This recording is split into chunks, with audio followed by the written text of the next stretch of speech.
we'll get started. So I myself have never really gotten involved in many of the other social media platforms. So LinkedIn is just kind of where I spend all my time, but a lot of you are probably more familiar with the other ones. So, LinkedIn is the kind of the business social media platform. It's not Facebook, where your parents can see the grandkids or whatever that is. Instagram, where it's almost all visuals, and Twitter, where you can just put out 140 characters at a time of whatever you feel like, and people will probably be mean back to you. Or TikTok, where videos are crazy, and I don't even pretend to get involved in that.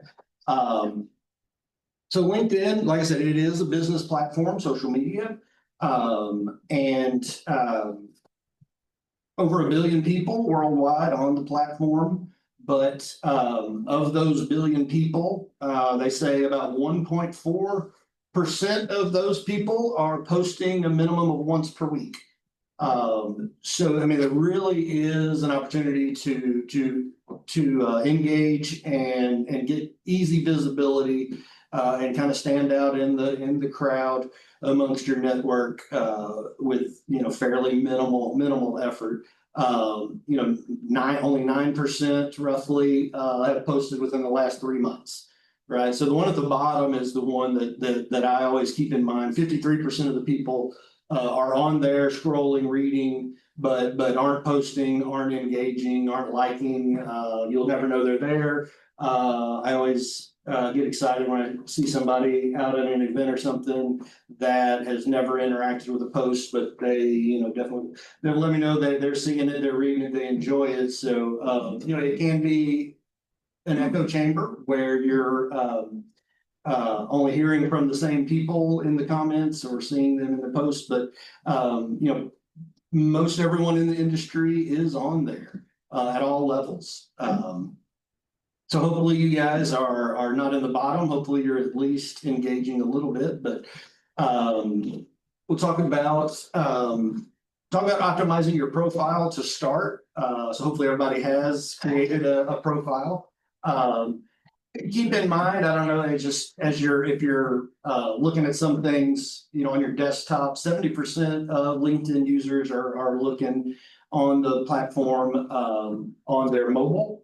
On the mobile phone, which has some different perspectives and ways it shows things. But so on your profile that you've created, hopefully you have a headshot, a good clear headshot that is not a cropped selfie, group selfie. Hopefully there's a somewhat solid, not busy background.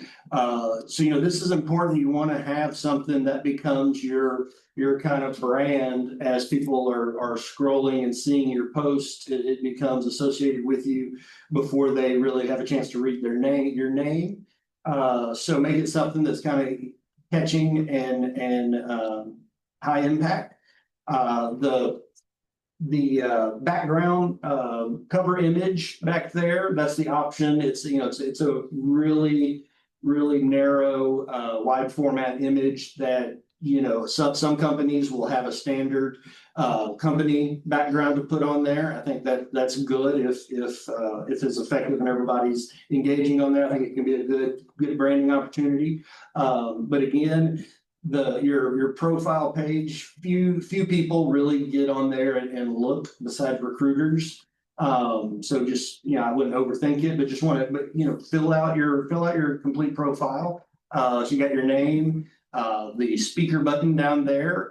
You can have people can click on that and hear you pronounce your name.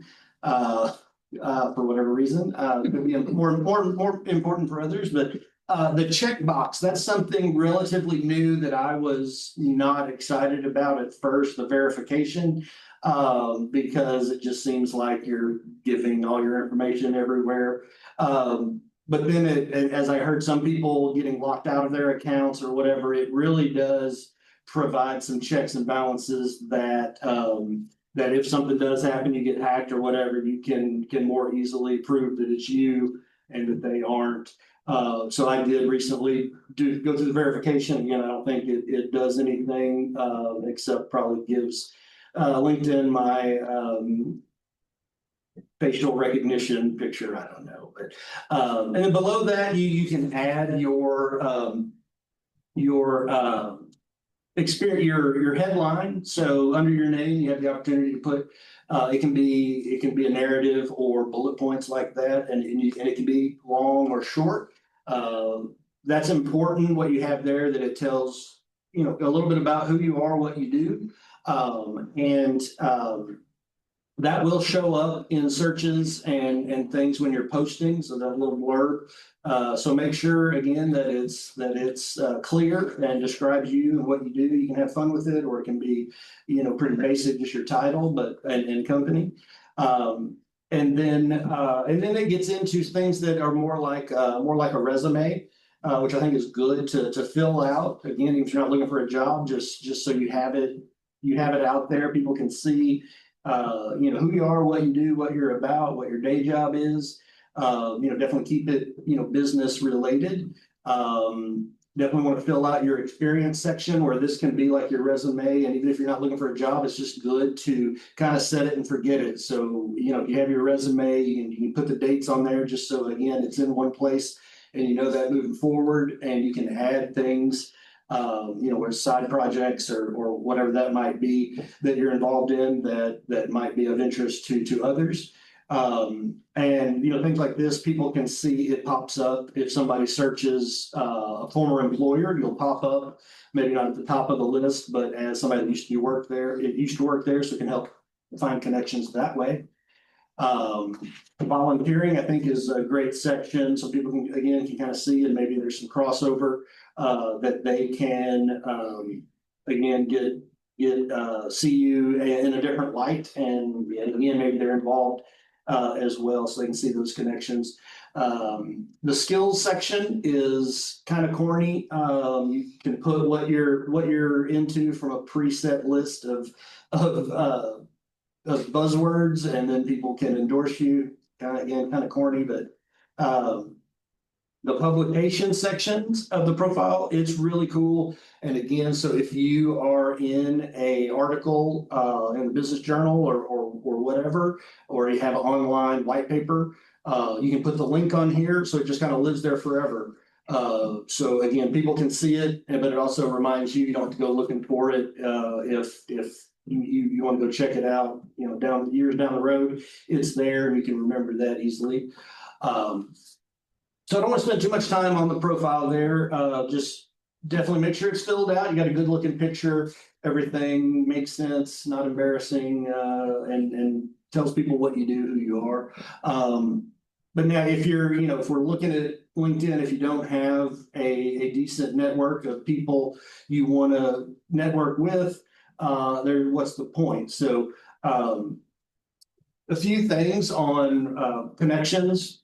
So there are connections and following. So different people have the priority set where the initial button is to connect. And so hit connect with someone, you automatically are following them. So you'll see their posts and everything, but until they accept your connections, you are not following, they are not following you, so they won't see your connections until they accept that connection. Some people have the follow button as the initial one, and you have to dig to the see more for the connection button. So that again, that is you can follow anyone and again to be able to see their content, but they're not connected and seeing your content. So but again, I am of the point where the more connections, the better. I don't, I vet them as far as, if there's, say, 50 common connections, I'll typically will accept the request because they've at least fooled 50 of my friends. And then if it's only a few, I'll click on it and look. Usually if it's not in Texas and we don't have many common connections, I typically won't, just because again, they're probably going to try and sell something, or it's an AI bot or something. But like I said, the more the better to me, because you can always unfollow them if they are spamming you or filling up your feed. So with a LinkedIn connection, you do have the option of adding an invitation note. That if you pay for the membership, which I do not, but I think you get unlimited invitation notes. I think with the free membership, you're limited to maybe five a week or a month or what. But I typically will only do an invitation with a note if it's like someone I met at a networking event. And I think that's a good way to kind of start the relationship, if you will, remind them where you met, and that you'd like to connect. And then that does two things. That reminds them where you met, and then that's always going to be the first message in your message chain with them, so you can go back and see and remind you met them at the Rika happy hour or whatever it is. And then Mr. Bill Gates down there on the left, that's just showing the following and the connect different buttons. So make sure you're connected with everybody in your office, everybody in your network. Spend some time, especially if you're committed to seeing the value on LinkedIn and following along, playing the game. You want to have as many in your network as you can. But it's all about creating content. So as I talked about, more than half do not even like, comment, or post. If you're on there reading, getting value from content, but again, are nervous to post, start with, engaging with other people's content. Start just a couple of comments and just to get a little more comfortable with it all. And then work your way up to actually trying to come up with a plan to create content. But if you are kind of think through what kind of content you want to produce, what your day job is, and what makes most sense to share, so you can kind of be consistent with the types of things you're posting. What's it going to be about? Who are you trying to connect with, and what would they like to hear about your expertise or what you do? So with that, just a long list to run through of kind of best practices and different things about posting. Because again, if you're going to post, that's the best way to get visibility and get in front of people. You might as well do the best practices and know what to do, and just as importantly, what not to do. So with that, different types of posts. I think the most common one, just in general, is a single picture with some text. That's the most popular, just because it's the easiest. And thinking of the industry and the easiest types of posts you can probably do, industry events. So if you go to an event, you've paid $95 to eat a rubber chicken. You might as well do a post about it, recap it, try and bring some insights into it, and have a picture from the event there. Industry news, whether it's a new hire or what have you, that's easy, kind of non-controversial. Project wins and milestones, these are going to be the easiest. So if you're working on a project and they have a groundbreaking, that's going to be wildly popular. It's going to perform well. People are going to congratulate you, and it's really easy to do. Again, one picture and a short description of what it is, what you did, and easy to get visibility there. You can do a text only, kind of like Twitter. They don't perform well, because again, people are just scrolling right past it. So with the pictures, though, the single image is most common, but so LinkedIn wants you to stay on LinkedIn, and so multi-images where you got to click more, see more, is the dwell time on the post. When people are looking at it, LinkedIn kind of tracks that, whether people are looking at it, reading it, or they're scrolling past it. So the multi-image really gives, so when you have more than say three and it'll show different formats, how they show them, but it'll show +1 or 2, whatever. And so people are more likely to click on that and spends more time to see it. And so those typically perform pretty well if the pictures that are showing are of interest to get them to show more. You can do documents, which are PDFs, the carousel, where you can swipe left or right. So you upload a multi-page PDF. So if you have your company did a white paper and it's formatted in kind of short slides, things like that can share there. And it's also downloadable. So people can download that versus doing a screenshot or whatever. Polls aren't as popular as they used to be. You can do LinkedIn articles, which you have full control over formatting and everything. Takes a lot of work and doesn't perform well. Not worth the effort usually. LinkedIn Live is I feel like I get more and more notifications of people doing them, but I don't know how many people are actually tuning in. But it does save a copy of the recording and lives in, so it has a post, the link, it'll show the video. So something like this, we could have done a LinkedIn Live and then would have been live recorded on the post for the event. And so videos are more and more popular on LinkedIn. They're trying to push it just to keep up with TikTok and the others. Again, keep in mind that most people are on their cell phone, so vertical videos do much better. Again, LinkedIn wants you to stay on LinkedIn. So as much as you can do to keep them on and not send them away with the link is better. So if you have a video or even YouTube video, there are ways to download a YouTube video and you can upload it in the post versus just the LinkedIn, the YouTube link. So that's always going to perform better. So like that with anything, try not to send them away to a link, but have the information in the post. So when you're creating a post, obviously, you're going to see the first 2 to 3 lines as you're scrolling down. So that's, the hook the readers, trying to get them to click on to see more. So they can, again, show LinkedIn people are spending more time on it, so it must be of interest. Write like you're having 8th graders read it. I don't know how else to say it. Like 12 words per sentence, keep it short. Again, it's that, social media world where you're not writing a novel, you're condensing it down, you're not having adjectives and adverbs and all that, just the facts. So the shorter, the better on sentence structure.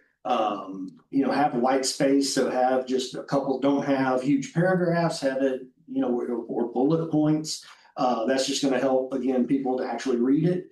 And now photos featuring people, just people in general. A photo with people can increase about 20% your reach and up to 60% if the photo includes you. So one of my big sayings is, when in doubt, do a selfie. It's true.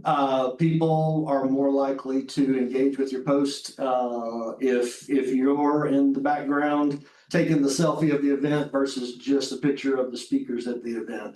And then same thing with videos. Vertical photos are going to be more effective because so many people are on mobile. Your vertical image is going to show up much larger in the feed. And then make it personal. It is a business platform, but it is social media. It is, people do business with people. It's not the companies that are doing well on the content here. It is the personal pages. And again, as much as you can show your personality and who you are as a person, professionally and as a person, it's gonna do better. And then, when you're doing a post, you can tag people in the post at some point. LinkedIn kind of sees if you have, 30 people you've tagged and people aren't engaging with it, they kind of start to flag it as a little spammy. You can tag them in the post or in the image. So for instance, at my Friday coffees for my group picture kind of recap post, I try and include, it'll let you tag up to 30 people in the image. And so that way they're getting notified that they were in the post, they were in the image. And the more that then engage with the post they were tagged in, the better the post does. Again, more images can increase reach, but yeah, don't do 30, 5 or so. Again, get you to that see more without overdoing it.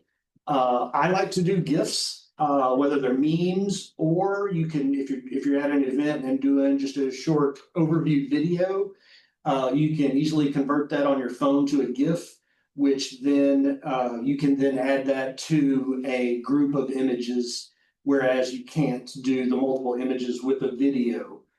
So that way it's a moving image, can show, movies catch people's eye. LinkedIn, celebrate occasions. So, if you start a new job, all that, LinkedIn, depending on how you have it set up, will do the automatic confetti and show you started a new role. That's going to, again, perform wildly well. LinkedIn wants to show people getting new roles because that's half their business is for recruiters and job hunts. So those do well. Again, tagging people, make sure you're tagging people or companies that you think will tag back. Otherwise, again, it can LinkedIn sees it as being spammy and it doesn't help. And then so it could be better to tag people in the comments of your own post where you can almost call them out, ask them a question, or ask them to put their thoughts. Again, if you think it's somebody that's relevant to that post and can start a conversation in the comments, that can be a huge win for your reach. If you are tagging somebody in their post or in a comment, you can do the @ and then their name, and then hit the backspace. It'll just do their first name, which I think just makes it more personal. Doesn't really help, but and then hashtags, they used to be more prominent in LinkedIn and showed probably not a whole lot of improvement for posts, but they no longer are kind of part of your profile where you add hashtags, so LinkedIn can connect you with those types of posts. But I still do it some at the end because the LinkedIn share link will include those hashtags. Whereas if you don't have hashtags in it, it's more just numbers and letters or whatever they might pull from it. So kind of gives you control there. And then also it's an easy way to help with formatting. LinkedIn doesn't have bold or italics, so you can do all caps to get something a little more visible. But if you do hashtags, they will be a different color. It will be blue versus black. So they'll stand out a little more. Let's see. So some no-nos, again, things you probably shouldn't do. Again, LinkedIn wants you to stay on LinkedIn. So if you have a link to a website, there's still some debate. I think the stats usually where they say put the link in the comment is from data showing posts that go, actual viral. I think for day to day, if you're posting about an event or a report or whatever it might be, I think putting it in the post is going to more likely get people to click on it, which is what you want. And whether LinkedIn, might punish it a little bit, I think that I wouldn't worry about it. But again, don't put a link if it's an ABJ article or something.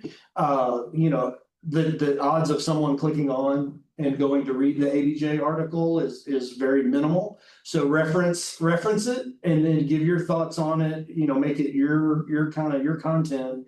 And if people are curious about what was the ABJ article, they'll go find it. And we talked about uploading actual video to your post, and that's important because it'll autoplay.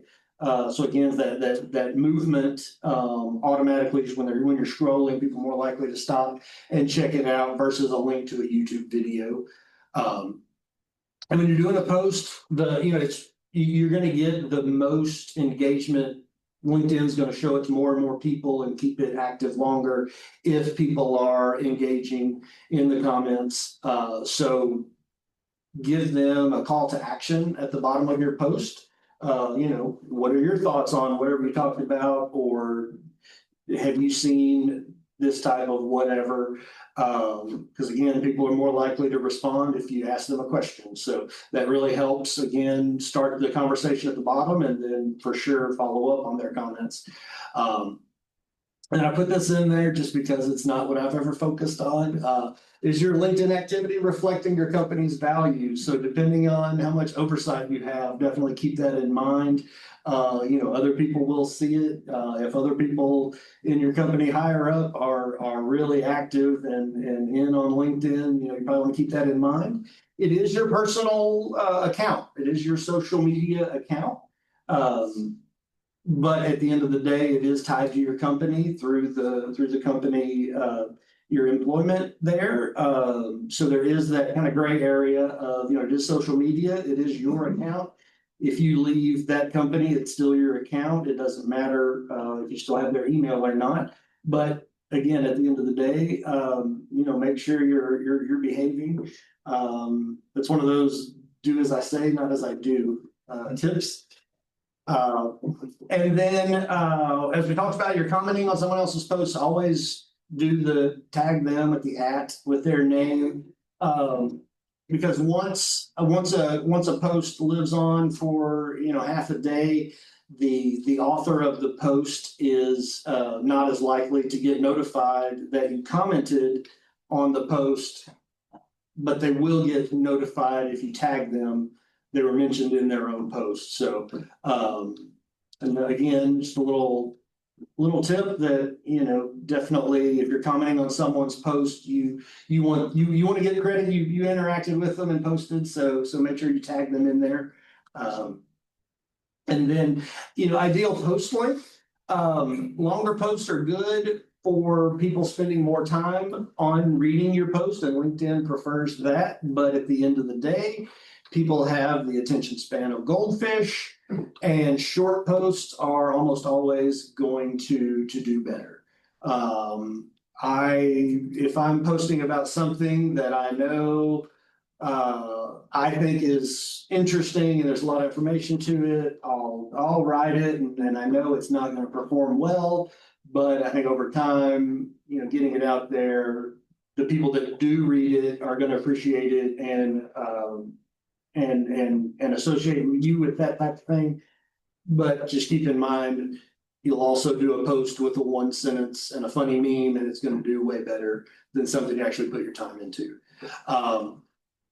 So if you are committing to posting, kind of set goals and try to stick to it. Start again once a week, once every other week, and it's that consistency that LinkedIn does track and kind of shows, oh, they're serious. They're someone we feel more comfortable sharing and getting in front of people over time. They say if you really want to be aggressive, 3 to 4 times is kind of ideal. It just shows that frequency and you're committed to LinkedIn. If you do post, say once in the morning and then something happens in the afternoon, there is something to posting within, say, 18 hours of your last post will kind of hurt the performance of both posts. But so you are posting. When are you going to post? Post when you would normally be on LinkedIn. So not the middle of the night. You wake up and you're like, oh, or you get home late from an event and you want to post it. It's not the best time because, again, most people are sleeping or getting ready for bed or whatever. And so you want to post when most people are on LinkedIn. So that's going to be early morning, midday, or afternoon. Tuesdays and Thursdays tend to kind of have the most engagement. Mondays, people are just getting started. Fridays, people are checked out. Wednesday, who knows? But The weekends don't get as good numbers, but you do get, you have less competition. So, I usually try and do a little more personal topics or, even less business related for a LinkedGlenn post, on the weekends. And again, you have less competition of people that are posting. So the people that are on are more likely to see it. And then you want to engage with your post, because that first hour of after posting is really when LinkedIn is tracking the engagement of people, again, dwelling on it, reading it, liking it, commenting it, resharing it, that really gets it in the algorithm, sees it and shares it with more and more people in your network and second and third spheres. So if people comment on your post, always respond. And again, try and follow up with something that might spur another comment from them or someone else reading it, because those comments and the interaction is really helpful in your post performing better. But then also keep in mind your post is going to live for about a day. So don't overthink things. Don't get too self-conscious about it. Again, try and make good content, but at the end of the day, 24 hours later, it's not usually showing up in people's feeds anymore. And so then also, if you really want to be ambitious, before you post, you can get on there and start engaging with other people's content, which is more likely for LinkedIn to show your post to them. Same thing before or after you post, that can kind of, just as you're planning on checking out, seeing what's going on, you can kind of fit that in around the time you post. Again, just to helps your performance. So those are kind of tips, generic for posting, personal branding, those types of things. The company page, for anybody that might be responsible for handling the company page. Company pages are terrible at performing, because again, people do business with people. The company page can be, you don't know who's even controlling it, who's working on it. So, if you're gonna leave a comment, who are you leaving it to? You don't know, so you don't comment or post or like. And it's usually also terrible performing because that content usually is so generic, and so basic. There's just usually not a lot of content or thought-provoking questions to interact with. So, they can do well, but at every level, a personal account posting the same thing, barring they have people in their network, it's going to outperform the company pages almost every time. So just keep that in mind, and really push, if you're handling the company page, really push for employees to post on their personal page. But I think the company page is important. Again, it's just that validation, because people are, if they're just researching your firm, they're going to click on it, and to see again a full complete page and posts that are relevant to give them an idea of the type of work and things you do, I think is important. But as far as the actual engagement to post typically get, it's going to be kind of frustrating. So I want to roll through some post samples over the last year that have performed best for me, just to give you an idea that, again, they're not always thought-provoking. They're not always, usually a mix of different types. But first, AI, the big elephant in the room. I am not completely against using it, but wanted to include some of these and show how I try to approach it and have it help me a little bit. But so the graphic for the event today, it is awful and it scared my wife. That is me. That is what AI think I look like from the headshot I uploaded. So just because AI can produce something for you doesn't mean you need to use it. But I went with it because I wanted to include it here into my thoughts on AI. It is getting scarily better. So the one on the right, Willie Nelson, for the amount it took me to get that image, it's impressive, right? But at the same time, I think most people whether they really think through it or not, they identify that as completely AI and it's less authentic and probably more likely to scroll through. I think that's just from how I think. So it's what I try and do, the one in the middle. So this is the invite for this week's LinkedGlenn coffee. So that's a real background. That's me, cartoon version, drinking coffee in the Hawaiian shirt for Friday. That's Lucy Miller in the Hawaiian shirt drinking coffee. And then that's just a cool coffee drinking rope printer robot that I had easily create and cut and paste them in. And I think it's again, it's helpful to get some creative images that aren't as obvious, just a 2-sentence instruction to AI, and that's what it spit out. So, but with that, just running through, my kind of common themes that perform really well are Elon Musk and Tesla, and tacos and barbecue. Just it never fails; those are going to do well. So this one, it was Elon Musk and Aggie's whoop. And it went like wildfire through some Aggie channels somewhere.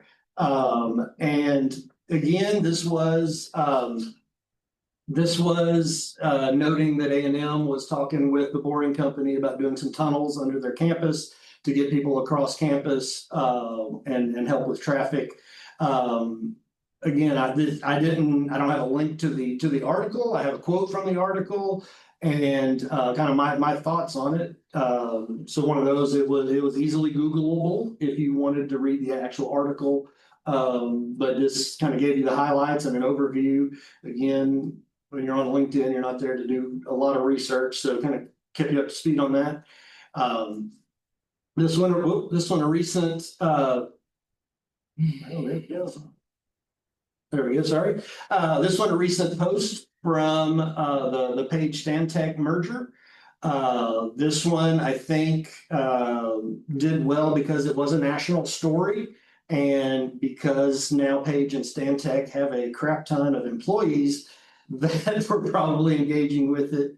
And at the end of the day, it wasn't heavily being advertised or reported. So I think LinkedIn saw it and it did well because it was soon after the announcement was made. And so it just kind of fed. And that one randomly was my top performing post for 3 weeks. That one did stick around, and again, as the days went on, more and more were from second and third round connections, because people were seeing it from other people's likes and comments. So again, SpaceX with the Elon backdrop, LinkedIn always makes those do well for some reason. So this one was a video, so it auto played, and it was pulled from YouTube from the news broadcast. And again, that's the total post. There was no see more. It's just the Irwin Center's down, and here's the video, and people really like seeing it come down. So another one. So none of these have links in it. They're all more, more kind of opinions and quotes and things to give you the story of the background of what the story is and my thoughts on it. So this one was had Nate Paul in there, which obviously people familiar with, and eye catching, and Cat's Deli and local architect doing the project. So that one did well. So that different types of posts, but at the end of the day, it's consistency. You never know what'll perform well. So that's for posting, and then obviously we talked about people are at all levels are scrolling or seeing and maybe not interacting at all, but you do have some control of what's in your feed, what you see.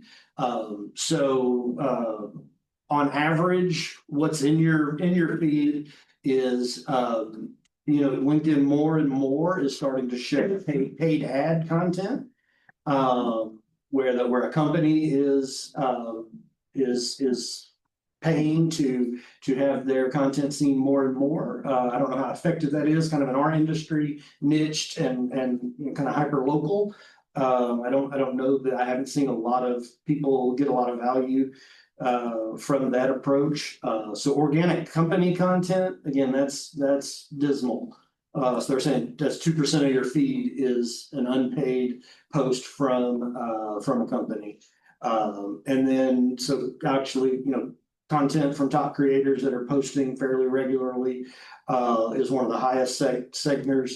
And then content from other creators where they're not posting as often and are not as regular are being shown less and less. So you do have some options of what shows up in your feed. So LinkedIn is going to show you more of what it thinks you're reading and liking and interacting with. So it's kind of a self-fulfilling prophecy. So if you're watching a lot of videos, they're going to show you more videos. If you're always interacting with a certain person's posts, they're going to show you more of their posts, things like that. Profile visits. So if you click on somebody's name and go to their profile, there's a much larger chance you're going to see their content moving forward. The Sales Navigator, if you do pay for the premium and you're tracking and following different leads and accounts, that they're going to more likely show you those posts from those people. And then again, if you're engaging in the comments with certain types of posts or certain people, they're going to more likely to show you there because they know you're more likely to interact and create content for LinkedIn. And then also reciprocal engagement. So if people are always interacting with your posts, LinkedIn is more likely to show you theirs. So, and it's always moving. It can almost be instantaneous. If you're liking a certain type post, you're going to pretty soon probably start to see those types. So with that, so use your engagement with other people's posts, kind of think of it as networking. Right. So there's different, more impactful, different options. So, you see a post, somebody, you like it, the author's probably not going to get a notification you liked it unless it's one of the first ones. It doesn't help their post performance much at all. So I kind of consider that just as like a general wave across the room at a networking event.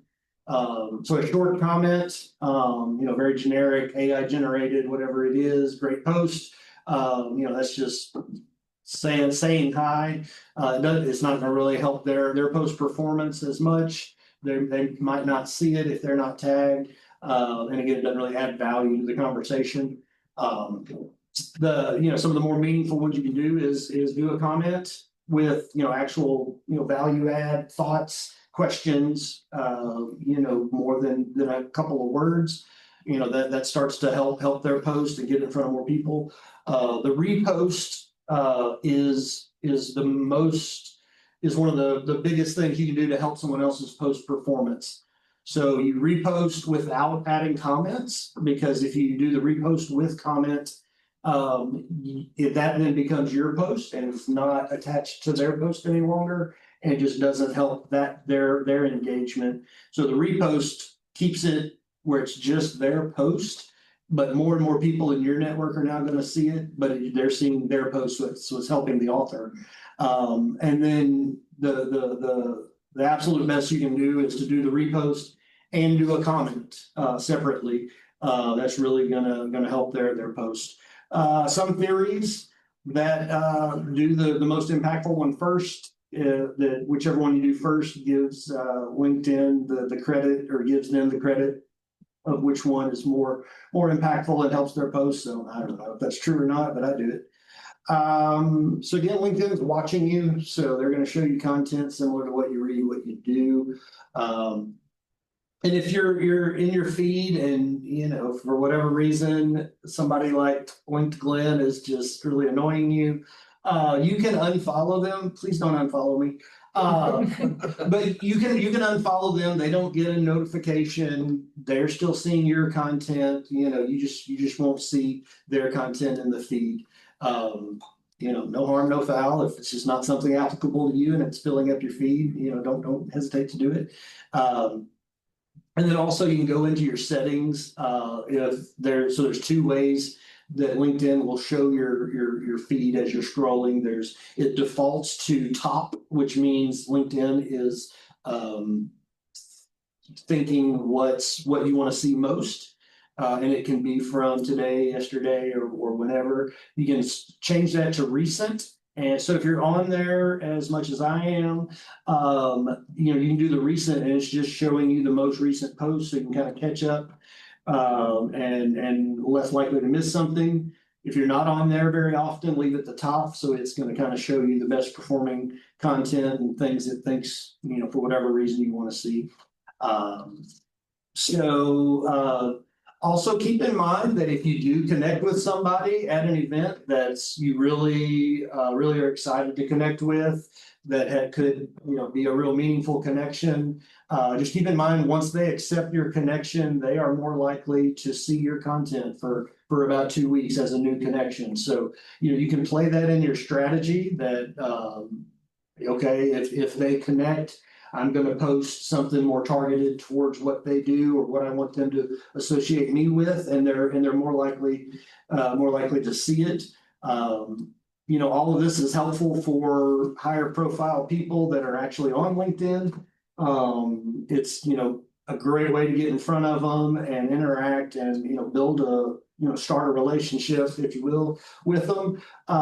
If they're not on there, if you never see them post, they have 400 followers and they're an executive somewhere, they're never going to see your connection request or anything. So it's really impactful for people that are on LinkedIn, but not everybody is on LinkedIn. So keep that in mind.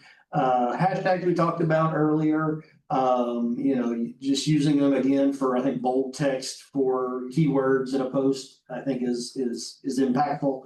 It's easy to do, and it doesn't hurt to post, but they no longer help like they used to. You would associate different things, keywords in your profile that's no longer there. But again, it does, they are searchable. So when you go to search for a post or something, if you just put in words, it'll bring up something different. That if you search LinkedGlenn, hashtag LinkedGlenn is just going to show posts that have hashtag LinkedGlenn, for instance. And then if you see something that's just totally inappropriate that you don't know why that's even on LinkedIn, you can right click on it and say, I don't want to see this. And LinkedIn will try and figure out why you didn't want to see that and not show it to you. And then if enough people do that, they'll take down the post or quit showing it or whatever that might be. And finally, ring the bell. So you go to somebody's profile, there's a bell icon over by their name, and you get a couple different options. That's where you can pick to see most relevant posts from them, or you can pick to see all posts from them. So every post they make would show up in your feed.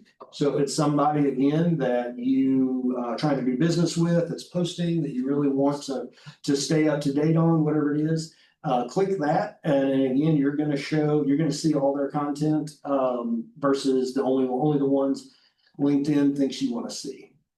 So that was really quick, I know, but I'm hoping people do have questions. Would love to have conversations, answer questions. So let's go to the chat here. Let's see. Thank you so much, someone says. Sending out the recording. Yes, we are recording it, and assuming I can figure out, it will. Let's see, let's go back to the top so we stay in order. AI notes.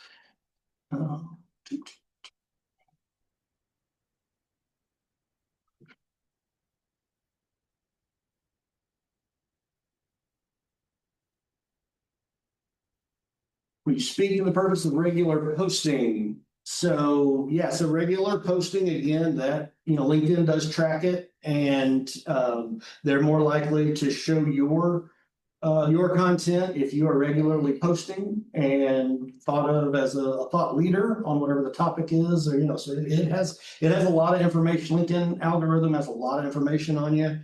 It knows who's interacting and looking at your posts, so they're more likely to see it. LinkedIn takes you more serious and is more likely to show your content to other people when you post if you're on there posting more often. Question about company and personal. Say I attended an event on my company's behalf. Is it better to post a recap as the company first and then repost on my personal page, or on my personal page and repost as a company? Yeah, that's a good question. I think the best way to do it is to post on both. Again, reposting, it's not going to do as well.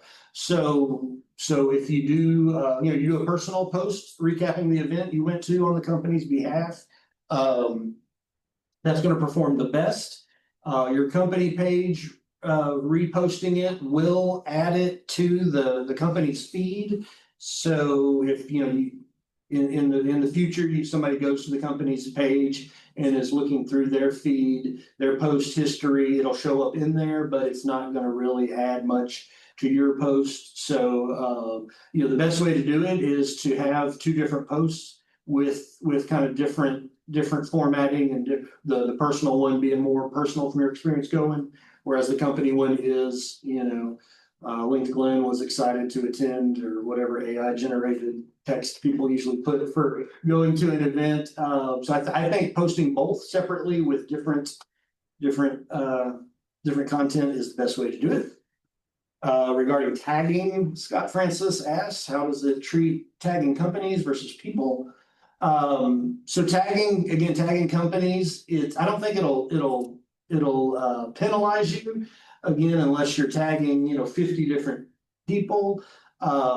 It doesn't help you unless someone is monitoring the company's account and is interacting back with you. So I mean, that'll help. That'll help your post performance. So again, if the company is only on there and won't engage, it's not going to help you. But there's a lot of smaller companies where it could be one of the executives that actually handles the account, or somebody has it and is very active on it. Tag them on there, and it'll help your post, and will treat it better. Let's see. As Marcine says, I connected with an individual, then I went to tag her in my post. She showed up but wouldn't let me tag. Is there a setting she could have that doesn't allow people to tag? Yes, there is. I've seen that before. I haven't investigated it, but it is definitely an opt-in setting. So assuming at some point they turn that on for a reason, it's somebody you really know, and probably wouldn't hurt to let them know and just confirm they know that. Because again, most people, if they're on LinkedIn and are doing things out in the public world, they want to be tagged and have visibility, things like that pop up. So a good idea to let them know. Best days to post, they say, is Tuesdays and Thursdays. And the timing, I think being consistent is important. If you're gonna post and post regularly, I think it's just good practice to have a standard time. I typically try and do mine before 8 a.m. Sometimes they're scheduled, sometimes they're not. We'll talk about that a little bit. But be consistent. I think in the morning, some people are starting their day, kind of seeing what's going on, checking in. Afternoon, again, they probably are tired and want to break. So 2, 3 o'clock. They're probably looking for a distraction or something to do. But with that, you can now schedule within the LinkedIn system. It used to be you had to use HubSpot or whatever the third-party services were to schedule posts. You can now do it in LinkedIn. It doesn't help or penalize you necessarily, but as we talked about, you engaging with posts when you post, following up with comments and things is very critical for it to do better. So if you're scheduling it and then not going to go back, and again, that first hour is important for post, kind of lifespan and people engaging with it. So if you're not going to be around to do that, it's probably not going to perform as well as if you uploaded it and again checked in regularly to just quickly comment back, see what's going on. Let's see. From a BD point of view, what are things that marketing team can do to help folks with their own personal LinkedIn? Headshots, event photos, profile banners, etc. Yeah, I mean, we talked about your profile banner. I think if you have a creative marketing team, and because again, it's a very specific wide format image that is hard to crop. So if a company can come up with, again, that wide angle image that really captures and is eye catching, something that they can request everyone upload as their background, I think that's a great thing. Again, that is only going to be seen when somebody clicks on your profile, which usually if you ever have any questions like that, like how important is my about section or whatever, just think of your interactions on there, how often you see people's, and it's not very, but you want it to be complete and professional and look like some thought's been put into it. So that banner image, right, that's only going to be seen by people that click on your profile. Your headshot, my event AI created one was terrible, but I've also seen some that you can upload a couple of selfies or pictures, and it will create a very good professional headshot that isn't terrible proportions and things.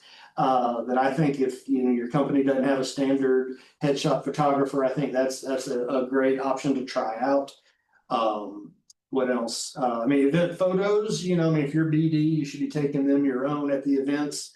I like to do things. It's just kind of my brand where if I'm doing a picture of the panel, I will also take a selfie of myself.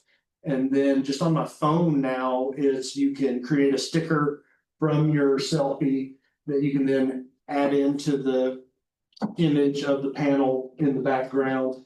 Again, it usually is obvious it's not a real selfie, so you're not really fooling anybody, but you can also do that with logos. You can download a logo or screenshot a logo, make that a sticker, and can add that to the easily on the fly on your phone. Add that to the panel picture you have that's probably from the back of the room that nobody really is excited to see, but you can make it stand out a little bit. Where can I learn more about the coming up with description words under the profile name, difference maker, people connector? Again, that on your profile, it's, I think, making it more your personality, whatever that means to you, whether it's again a description or bullet points like that. I think at some point those are probably helpful for recruiters, for headhunters to search, and maybe that pops up, under their expensive subscription. But at the end of the day, it's again, that's your personal description that you think best captures what you do, who you are, whether it's humorous or just the facts. When managing your company profile, what's the best way to engage with employees' posts to maximize visibility for both the company and the individual? Again, the company profile is not going to move the needle. The best you can do is have an executive that will give you control of their profile or is actually engaging themselves. The higher profile the person is and is, again, actively increasing their network and connections, and posting regular, again, whether it's once a week, and it's something that's it can be created by marketing, but it's something kind of in their voice or what they're overseeing, not just we did a site visit of our apartment complex and it was great. The executives are going to outperform most anything you can do from a company profile. So, yeah, if you can get access to theirs, again, and help, engage with company posts or whatever, that's gonna be your best bang for your buck you can ever do for marketing, is have your executives posting and engaging and becoming kind of a little more public. Not everybody wants to, but, would you think that I would know more of this information, considering I talk to you quite often, my wife Leanna says. I would think she would, but she doesn't. She wonders why I spend so much time on the couch creating stupid pictures, but that is a great question, Leanna, and I'm glad you asked and joined us. So with that, unless anyone has anyone in the room, open it up for questions. Do you have any insight on like directly, like, for lack of a better word, cold calling with LinkedIn, or like just contacting people directly versus just creating content? No, that's a great question. So again, if it's an executive or someone you're trying to connect with that is active on LinkedIn, you're gonna have a much better shot at contacting them through the message than an email. Right, their email inbox is filled or being monitored by whoever, but if they are active on LinkedIn, that message pops up, they're gonna see it. And again, they're quickly gonna scroll past ones that are obvious sales. But to be able to get in front of someone with a message, that is, you're far more likely for them to see it and respond if interested. Doing that, but again, if they're not on LinkedIn, not active, only have 25 followers, they're never going to see it. It's never going to show up. But yeah, no, I again, because I branded myself LinkedGlenn, use LinkedIn messages probably just as much as email, almost, for the people that I know that are on LinkedIn. Even people you don't know, Yeah, you reach out to them. Yeah, no, again, because if I've seen them in the feed or interacting with my posts, I know they're on there. So they're gonna see it, right? And then, so the opposite or a different pitch on that is events. So events, LinkedIn events now can be, for an event, whether it's ticketed or not, or virtual or whatever, you can create an event under your personal or company page. And, you can invite a lot of people, and it's good to know that once the event is passed, it's not going to show up in their communications network button, right? So again, I have a coffee every Friday. I invite a lot more people than would come, but I know that, okay, people that aren't active on there, maybe they're seeing it every fourth one because they're just not that much into it. So it doesn't show up 52 times in a row. But so kind of two different things. The messages is an easy way to get in touch with people that are active, and it's a good way to track interactions, right? But yeah, no, I'm a big proponent of the LinkedIn messages, obviously not spamming people with, but to reach out for the right reason, I think is a great option. Come on, one more. I already ran over, like I already dropped off, but that's okay. So I think for me, it's like, how do you make it when you're doing the personal, like more of a personal one, right? Like it's easy to repost an event, or like, oh, I was at this event, that event, take a picture, put it up, and that's easy. But a lot of people, at least from what I hear, they appreciate some of those personal posts. Mm-hmm. How do you keep it though from not being like a Facebook, or is that just what it's turning into? I mean, I think it should have some sort of tie-in with your role or your company. And it can be a stretch, right? Like, I mean, it doesn't have to, and you don't want it to be business all the time. Because you want it to be personal, show your personality. So people that haven't met you, but you're connected and have seen posts and things, you get a feel for who you are.